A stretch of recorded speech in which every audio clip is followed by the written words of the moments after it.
भैरव बाबा के वाहन किसको मानते हैं? श्वान। तो कहते हैं ना क्या है? बोले भैरव बाबा का वाहन है। हाँ, भैरव बाबा का वाहन है। बोले यदि श्वान को आप प्रतिदिन रोटी खिलाने लग गए तो आपके शत्रु समाप्त हो जाएगा। आपके शत्रु आपको परेशान नहीं करेंगे। कुत्तों को रोटी खिलाने से, रोटी खिलाने से, तेल लगा के खिला दिए, रहोगे भाई। छोटे छोटे उपाय हैं हमारे सनातन धर्म। और हमारे सनातन धर्म का नियम है क्या? बोले पहला हम लोग रोटी निकालते हैं गौ माता के लिए, फिर अग्नि देवता के लिए, फिर ब्राह्मण देवता के लिए, फिर चिड़ियों के लिए, फिर सबसे आखिरी रोटी। 5 रोटी निकालना प्रत्येक घर से चाहिए। तो आजकल निकाल तो लेते हैं लेकिन खिलाते कब है? बोले रोटी जब पापड़ हो जाते हैं, है कि नहीं? गंजे में हम सब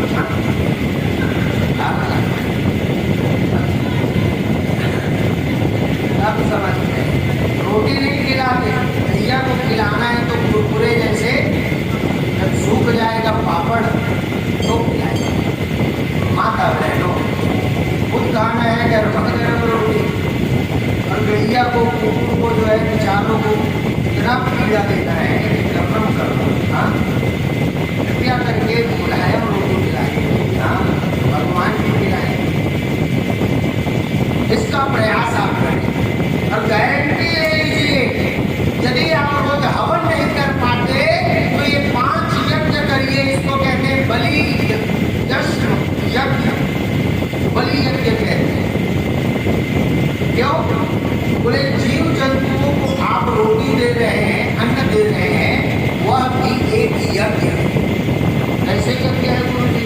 हम तो हवन करते हैं, उसमें आग होता है, वो आग जलता है, हम उसमें डालते हैं, तो वो जलता है। पेट में क्या होता है? पेट में भी एक आग होता है। कौन सा आग होता है? जठराग्नि। जठर को अग्नि का उपाधि प्राप्त है। जठर अग्नि, जठराग्नि। हाँ, हम कुछ भी खाते हैं तो वो उसको जला करके भस्म कर देते हैं, बचा देते हैं। उसमें से पौष्टिक आहार शरीर में देता है बाकी। क्यों? क्योंकि वो अग्नि है। हमारे शास्त्रों में, हमारे वेद में कितने वेद हैं? 4 की ज्यादा।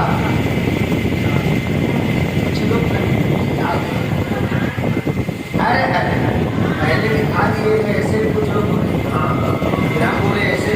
हाँ, वेद कितने? 4। कौन कौन से?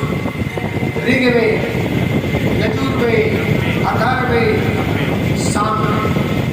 इनके उपवेद भी है, लेकिन मुख्य रूप से यजुर, साम और अथर्ववेद। 18 पुराण है, 6 शास्त्र हैं, उपनिषद है। प्यारे श्रोता बंधु, वेद के उपवेद है, तो उसी में एक वेद कौन सा आता है? बोले आयुर्वेद। शरीर के लिए बड़ा काम करता है। नियम कहता है भोजन का, बोले सुबह खाओ महाराजा की तरह, दोपहर में खाओ योद्धा की तरह, रात में खाओ मजबूत की तरह। खाने को एक रात का नियम है। अब आज उल्टा हो गया। सुबह क्या? दोपहर में लंच, रात में पूरे दिन भर का डीप और डिनर। बोले कैसा डिनर? दिन भर का जितना भोजन है पूरा थाली भर करके ठीक कर। बोले क्या करेगा वो? बीमारी होती है। तो नियम है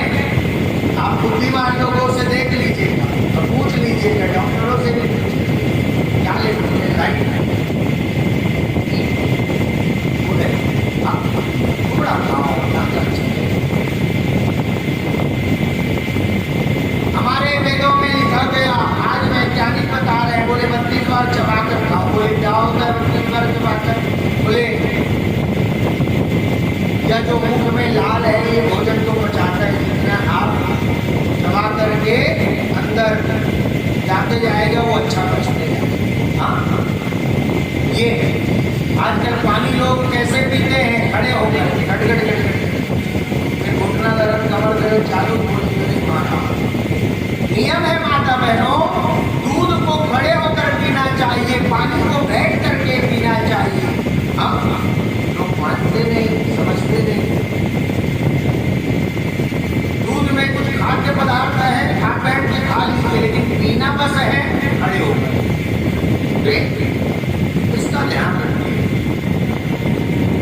बहुत अच्छा लगता है उनके घर में, जिनके घर में रसोई में चप्पल नहीं पहनते। हाँ, माता बहनों, रसोई से आता है रस जो बनाता है शरीर को। जैसा खाओगे अन्न वैसा होगा मन, और जैसा पियोगे पानी वैसा होगा।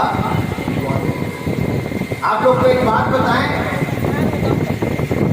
रावण का एक भाई बड़ा शक्तिशाली 6 महीने आता था और 6 महीने सोता। बोले कौन?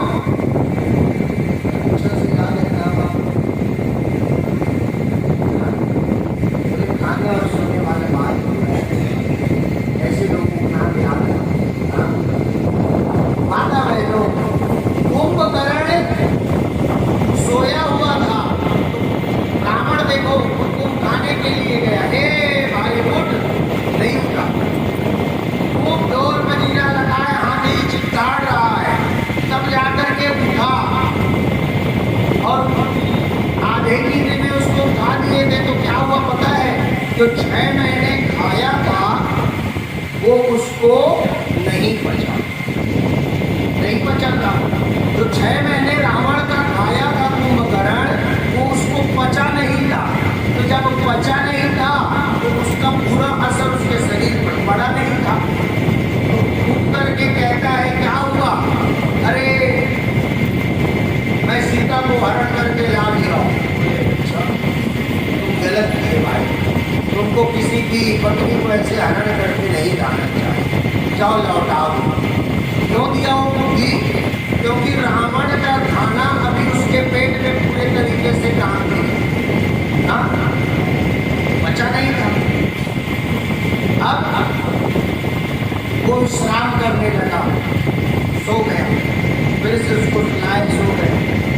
जब 6 महीने बाद उसका भोजन पचा और जब वो जागा कि मुझे अब खाना चाहिए, भूखा हूं। अब जैसे ही उसने रावण के दिए हुए अन्न को भैंस खाया था, क्या खाया था? भैंस खाया था। सच्ची बात बता रहे इधर उधर की नहीं। वाल्मीकि रामायण, आनंद रामायण पढ़िए। भैंस चबा करके खाया था कौन? कुंभकर्ण, और पिया था मदिरा खराब।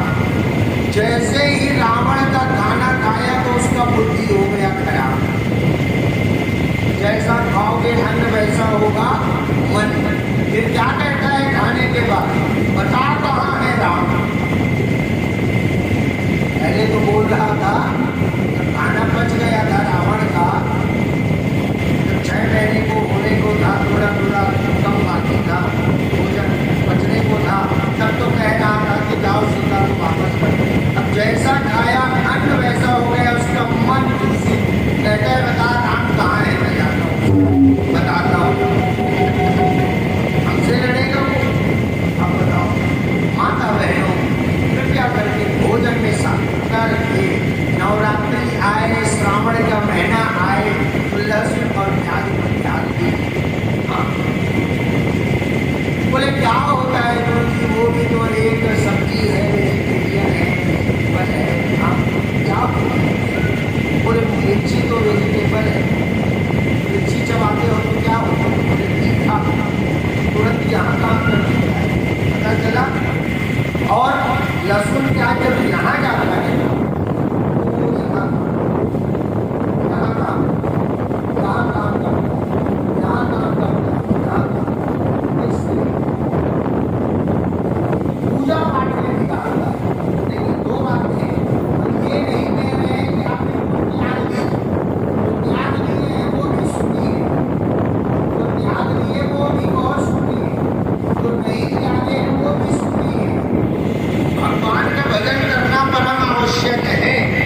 तपस्या में जो बिल्कुल त्याग दिए हैं ऐसे वस्तुओं को, वो अधिक सुखी हैं।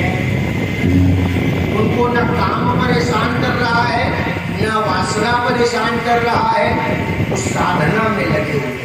हाँ? मिर्ची खाते हैं तो तीखा लगता है, बोले मुंह में लगता है। उसी प्रकार वो जो है बड़ा ही वासना को, काम को, क्रोध को बढ़ाने वाला वस्तु, इसलिए पूजा पाठ में बना कहा गया। अलग अलग लोग अलग अलग प्रकार के कथा उस दो वस्तु के बारे में बताते हैं।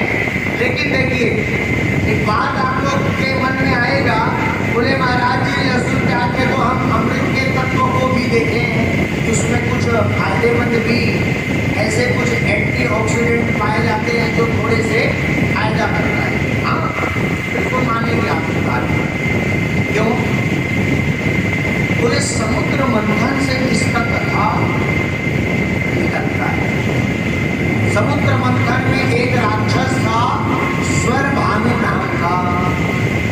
उसको जब अमृत पी लिया तो भगवान विष्णु जी ने उसके गर्दन को काटा, क्योंकि राक्षस जब अमृत पी लेगा तो मरेगा नहीं कभी और मारेगा सबको। भगवान ने जब गर्दन को काटा तो बोले चक्र नुकीला होता है।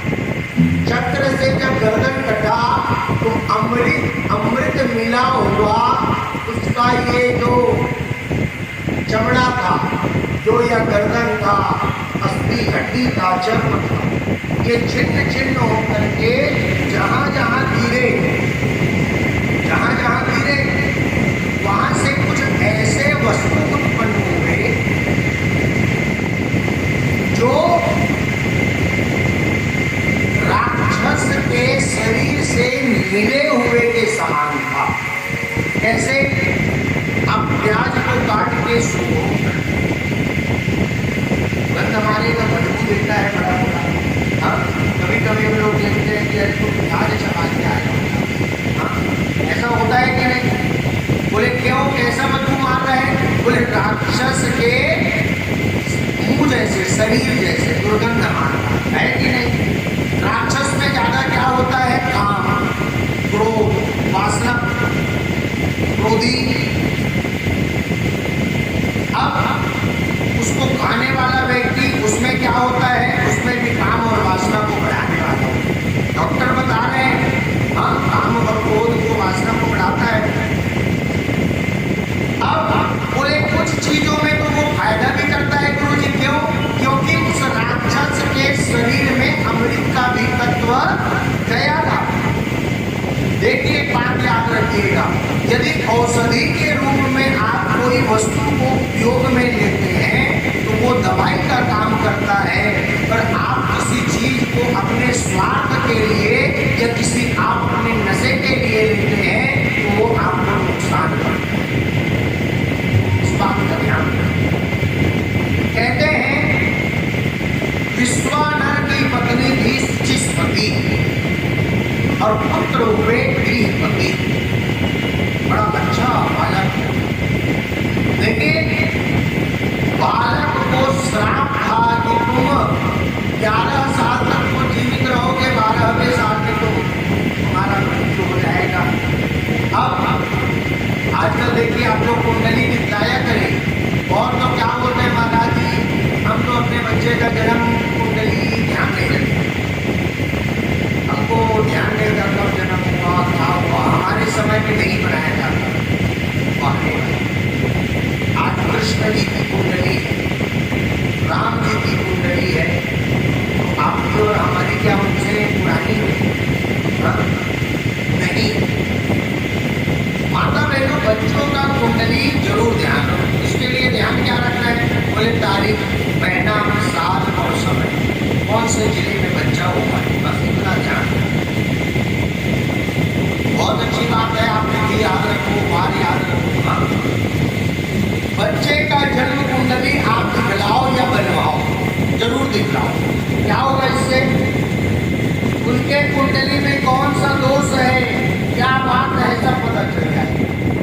कभी भी किसी पंडित जी से यह मत पूछो कि महाराज जी इसका उम्र कितना है, इसका आयु कितना है, कितने साल जीवित रहे, ये सब व्यर्थ का प्रश्न है। क्यों? उसमें पता तो चलता है कब तक जीवित रहेगा, लेकिन जान करके क्या कर लोगे आप? जान करके मात्र आपको चिंता होगा, टेंशन होगा, बच्चे को ऊपर से टेंशन होगी। कभी भी अपने या संतान के उम्र के बारे में जानने का प्रयास कभी मत करिएगा। और कुछ धोती कुर्ता पहने अपने आप को पंडित समझने वाले लोग क्या कहते हैं, अरे तुम्हारा तो उम्र इतना है, अक्सर एक देख कर कह देते हैं तुम्हारा तो आयु बहुत कम है, तुम्हारा तो इतना साल है। अरे मूर्खो, आयु का रचयिता, आयु का निर्धारित करने वाले ईश्वर है, परमात्मा है, मात्र भगवान को वो अधिकार है कि तुम्हारा उम्र कितना होगा। कोई पंडित, कोई पुजारी, कोई किसी का अधिकार नहीं कि उम्र के बारे में वक्तव्य करे। अपना बताओ, कभी भी उम्र के बारे में नहीं कहा। बोले क्या करना है महाराज? बोले उसमें जो सुंदर सुंदर उपाय बताया जाए उसको आप करिए, उसको आप करिए, फायदा होगा। छोटे छोटे उपाय। अब कुछ लोग क्या सोचते हैं, बोले गुरुजी पंडित जी पास जाते हैं तो कुछ लोग बोलते हैं कि ये पूजा करवा लो, वो पूजा। कौन बोल रहा है, क्यों बोल रहे हैं? आप बोलिए महाराज जी, पहले आप कोई सरल उपाय बताइए, बिना धन से काम हो जाए। हजारों उपाय हैं जो आपको बड़ी फंड में फायदा दे। उसके बाद माता बहनों अवश्य ध्यान रखिए और प्रयास करिए कि महामृत्युंजय के मंत्र को याद कर लीजिए। कौन सा मंत्र है? ओम त्र्यंबकं यजामहे सुगंधिं पुष्टिवर्धनम् उर्वारुकमिव बन्धनान् मृत्योर्मुक्षीयमामृतात्। अब इस मंत्र को भी कुछ लोग अशुद्ध पढ़ते हैं। क्या पढ़ते हैं? अधिकतर लोगों को हम देखें, ओम त्र्यंबकं यजामहे सुगंधिं पुष्टिवर्धनम् उर्वारुकमिव बन्धनान् है, बन्धनान्। कुछ लोग क्या बोलेंगे? उर्वारुकमिव बन्धनात्। हम क्या बोलेंगे? मृत्योर्मुक्षीयमामृताम्। उल्टा, ये अशुद्ध है। सही मंत्र क्या है? ओम त्र्यंबकं यजामहे सुगंधिं पुष्टिवर्धनम् उर्वारुकमिव बन्धनान् मृत्योर्मुक्षीयमामृतात्। अंतिमता में अलग है, नीचे अलग का शुरू में आप सामान्य रूप से पढ़ेंगे। ओम लगाने की आवश्यकता सबको नहीं है, ओम लगाने की आवश्यकता सबको नहीं है। त्र्यंबकं यजामहे सुगंधिं पुष्टिवर्धनम् उर्वारुकमिव बन्धनान् मृत्योर्मुक्षीयमामृतात्। बहुत शक्तिशाली मंत्र है ये। और जो संपन्न लोग हैं, जो अपने में सामर्थ्य रखते हैं, उनको महामृत्युंजय का अनुष्ठान करवाना चाहिए। और कोई जाने या न जाने, हम तो इतना जानते हैं इस मंत्र के शक्ति से हमारे अनेक भक्त आज जीवित हैं। जो साल के लाखों लाख रुपए हॉस्पिटल में देते थे, किसी ने महामृत्युंजय का अनुष्ठान करवाया, किसी ने महामृत्युंजय अनुष्ठान वाले रुद्राक्ष को पहना, आज भगवान की कृपा से स्वस्थ है। धन भी बच रहा है, मन भी शांत है, तन भी स्वस्थ है। माता बहनों, महामृत्युंजय के अनुष्ठान को अवश्य करवाना चाहिए और इसके मंत्र को प्रतिदिन 11 बार तो कम से कम करना ही चाहिए। हाँ?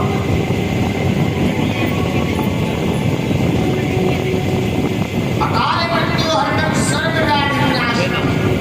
बोले विष्णु पादोदकं कृत्वा पुनर्जन्म न विद्यते। क्या है? बोले अकाल मृत्यु को हरने वाला क्या है पता है? गंगा जल। क्या है? हर हर भक्तों तुम्हारा ध्यान इधर है, तुम्हारा कल्याण करने वाला इधर है। हाँ? हर हर हाँ। जहाँ कोई मैया है, जहाँ कोई भैया है,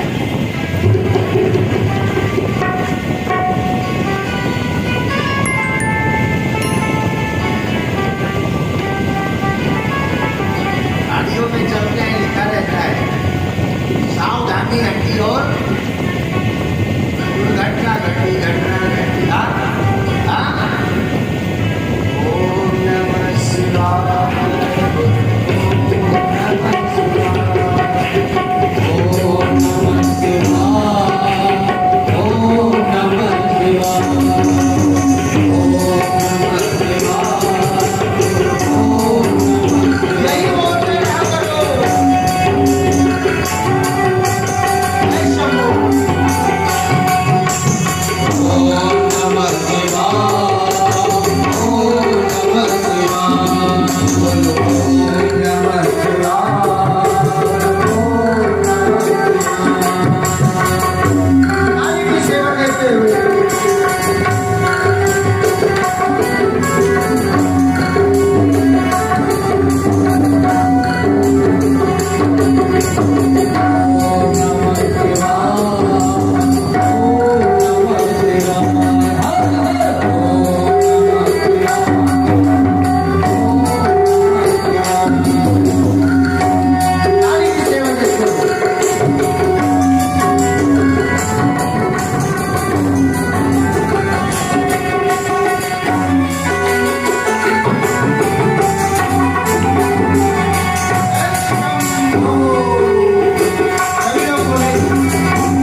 हमारा चित्त कहाँ पहुंच जाए, नए हो बड़े बड़े आंख वाले लोग बजा रहे हो, हाँ वहाँ के बिहारी लाल के पास पहुंच गया मन हमारा।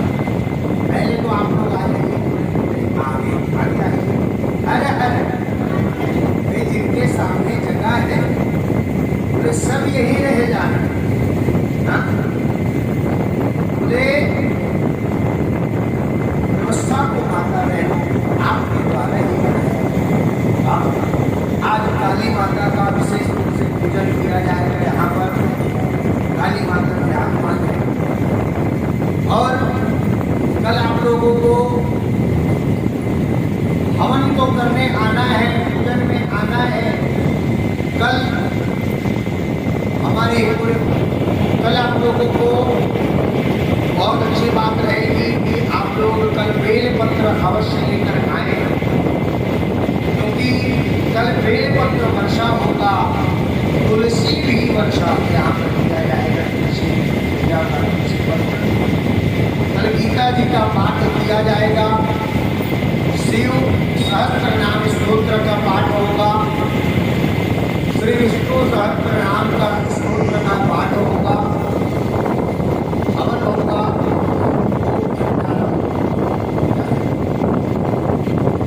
समय आप लोगों को सुबह प्रातःकालीन का 10 बजे का समय दिया जाएगा। प्रयास करें सही समय से आ जाए, क्योंकि कार्य बहुत सारे हैं, समय को देखकर कार्य करना है, सबको समय लगेगा। अवश्य आप लोगों को बढ़ाएं, क्योंकि हवन में विशेष रूप से सबको होना ही चाहिए। हाँ, क्योंकि गीता जी में भगवान कह रहे हैं कि तुम मुझे हवन के द्वारा हव्य दो और मैं तुम्हें हवन करने का विशेष लाभ है, अवश्य। विश्वानर के पुत्र हुए गृहपति और 12वें साल में काशी में जाकर के उन्होंने तपस्या किया।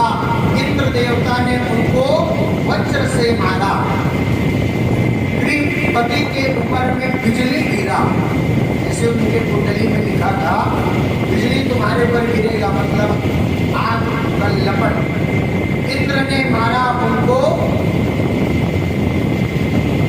वज्र से और गृहपति मूर्छित हो गया, लेकिन गृहपति को पीड़ा नहीं हुआ, क्योंकि भगवान शंकर को वो पकड़ करके लिपटा हुआ था।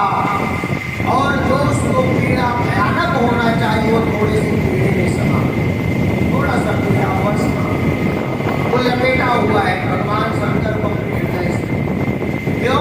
वो तपस्या कर रहा है। इंद्र के वज्र से भी उसको कष्ट नहीं हुआ, तब जाकर के शंकर भगवान ने माता पार्वती के साथ उनको आशीर्वाद प्रदान किया। गृहपति बिल्कुल हृष्ट हो गया और तब से भगवान के लिए भजन में वो लग गया। आशीर्वाद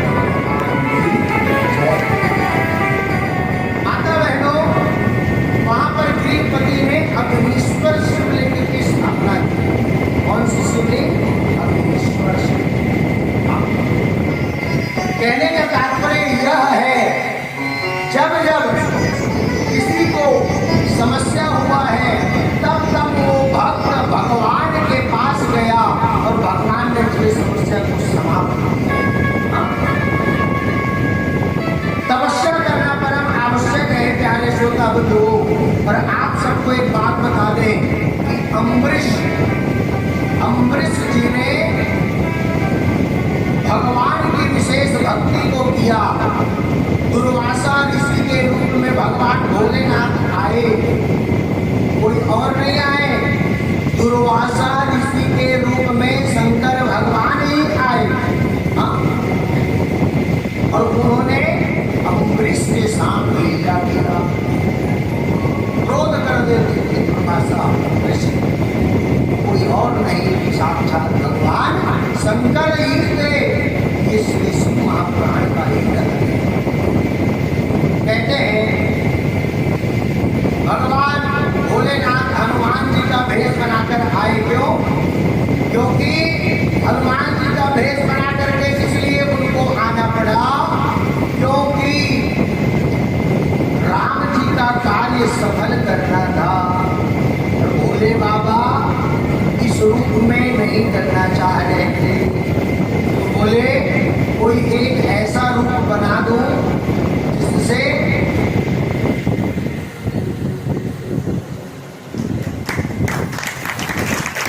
हर हर महादेव।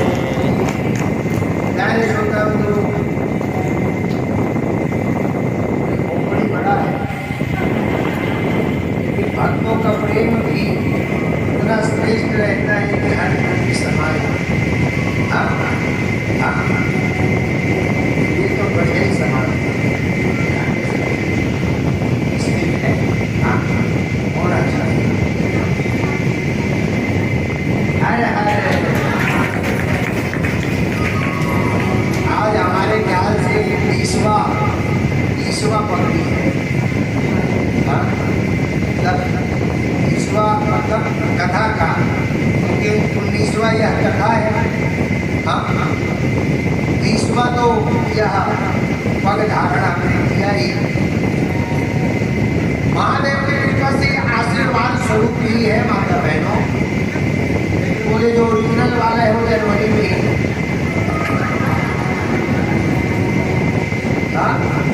2024 में जो है जनवरी के माह में धारण हो। आप सभी को पुनः आमंत्रण है भाई, एक दूसरे को दे भी दीजिए एडवांस। माता बहनों कहते हैं भगवान शंकर राम के कार्य को सफल करने के लिए हनुमान जी का भेष बना करके आए। बोले कैसे आए प्रभु? बोले भोले बाबा भेष बना करके आए नहीं। सूत जी से स्वर्णकाम ऋषियों ने प्रश्न किया, गुरुदेव हमने सुना कि भोले बाबा आए। बोले हाँ, शंकर सुवन केसरी नंदन, शंकर सुवन केसरी नंदन। बोले अच्छा हाँ, शंकर सुवन केसरी नंदन ठीक है, लेकिन कैसे आए? बोले एक समय की बात है, विष्णु भगवान मोहिनी का रूप धारण करके भ्रमण कर रहे थे और विष्णु भगवान को देख करके भोले बाबा अपने लीला को दिखाते हुए, देखिए भगवान भोलेनाथ काम विजयी है, काम को वो जीत जाते हैं, काम को भस्म कर देने वाले हैं, लेकिन उनको राम जी का कार्य सफल करना है। इसलिए भगवान के शरीर से तेज स्खलित हुआ, वह तेज गिरा है, उसको सप्त ऋषियों ने पकड़ा और एक पत्ते में उसको चुपचाप रख दिया। भोलेनाथ के शरीर से गिरा उस तेज को सप्त ऋषियों ने पत्र पुटक में रखे और पत्ते में रखने के बाद उस तेज को, उस धातु को गौतम की कन्या अंजलि के कान के रास्ते से शरीर पर प्रवेश करवाया। धीरे से जब प्रकट हुए कौन? हनुमान जी महाराज। बोले हनुमान जी महाराज, हनुमान जी महाराज प्रकट हुए। अब हनुमान जी में कितना तेज? बोले शंकर सुवन केसरी। और भक्ति किसके लिए ज्यादा? बोले भोले बाबा किसको देख रहे थे जब तेज गिरा? मोहिनी। मोहिनी कौन? बोले विष्णु भगवान। और विष्णु भगवान ही क्या बन करके आए हैं? रामचंद्र जी। अब वो बच्चा जो हुए छोटे से नन्हे से पूंछ वाले वानर, वो किसके भक्त? बोले राम जी के। राम जी के भक्त हनुमान जी खूब सेवा राजा रामचंद्र जी का करने लगे। लेकिन बचपन में हनुमान जी को एक श्राप लग गया। कौन सा श्राप? बोले तुम्हारे में इतनी शक्ति है कि तुम आम है करके तुम जा करके सूर्य को ग्रहण कर लेते हो, आ जाते हो, और तुम साधु संतों का लेकर के कमंडलू भागते हो। कभी साधु का तुम टोपी भीगते हो, कभी माला, कभी कमंडलू। साधु ने श्राप दे दिया कि जाओ आज मैं तुमको श्राप देता हूं कि तुम अपने शक्ति को भूल जाओगे, और जब तुम्हें याद दिलवाया जाएगा तब तुमको तुम्हारी शक्ति याद आएगी। अब भगवान हनुमान जी महाराज अपनी शक्ति को भूल गए, न अब वो ज्यादा उड़ पाते, न ज्यादा किसी को उड़ा पाते।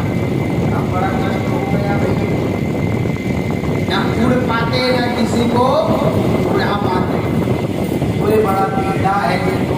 हाँ,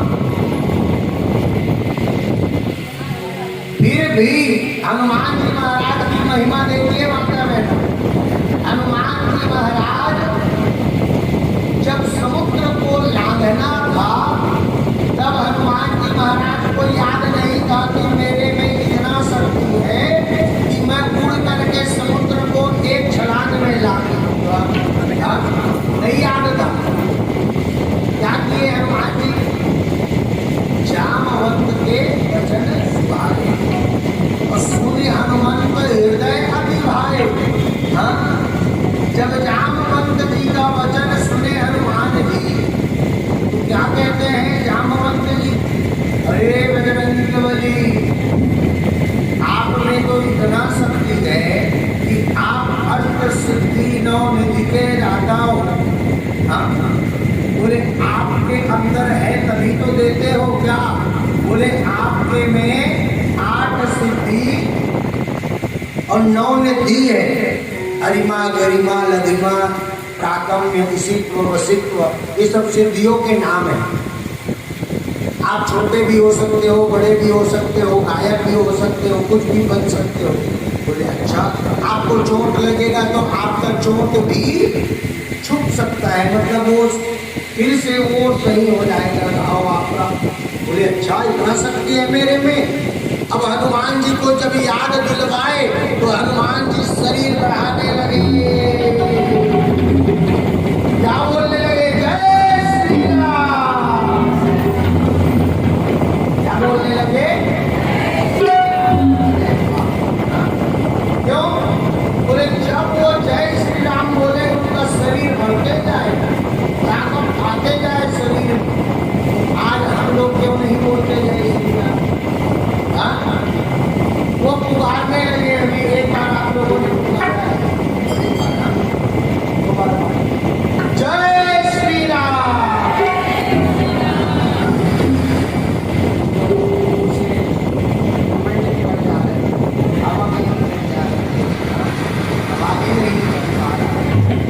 भाई हम देखते हैं तभी बोले। एक बार बचा है दो का लखनऊ में हम सुने कि बड़े बड़े नेता अधिकारी मुख्यमंत्री है, 5 आवाज जाना चाहिए। बोले बाला गली का था जय श्री राम। अब लगा है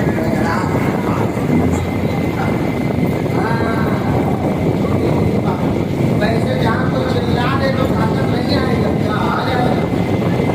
जय श्री राम बोलो क्या हनुमान जी पुकारे जय श्री राम जब पुकारे शरीर बढ़ गया। बोले तो बताइए क्या करना है? वो समुद्र देखकर आओ, सीता माता कहाँ है? जब हनुमान जी पहुंचे तो 3 नारियों को भेजा गया। 3 नारियों। क्यों? बोले कोई भी व्यक्ति जब बहुत महान कार्य कर जाए साधना में तो उसको कोई हरा पाए ना हरा पाए, कौन हरा देती?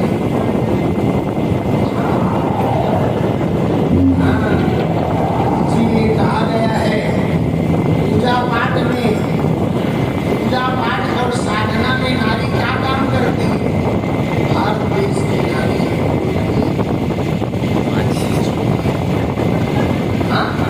तब बोले साधना में बिल्कुल सत्य बात बता रहे हैं आपको, गहराई से समझ। आपको पता होना चाहिए, आप बद्रीनाथ जाएंगे, वहाँ भगवान विष्णु के अंदर में बैठे हैं, लक्ष्मी जी बाहर। क्यों? साधना में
बोले यहाँ से कोई भी नहीं जा सकता।